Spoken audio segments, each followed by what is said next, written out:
CPM এবং বিজেপির গভীর চক্রান্তের ফলে 26,000 যে শিক্ষক শিক্ষিকা শিক্ষাকর্মী তাদের চাকরি চলে গিয়েছে এবং এই প্রসেসটা একটা গভীর চক্রান্তের ফল।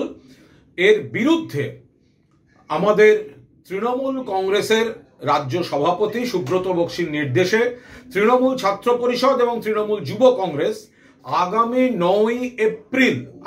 9 এপ্রিল কলকাতায় কলেজ স্কোয়ার থেকে বিকেল 3টের সময় ধর্মতলা পর্যন্ত মিছিল করবে। এই সিপিএম বিজেপি চক্রান্তে 26,000-এর চাকরি চলে যাওয়ার বিরুদ্ধে।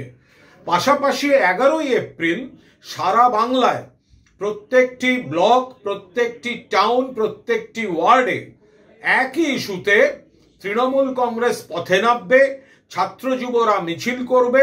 জেলায়, প্রত্যেকটা জেলায় এই কর্মসূচি, প্রতিবাদ কর্মসূচি 11 এপ্রিল রাজ্যব্যাপী হবে।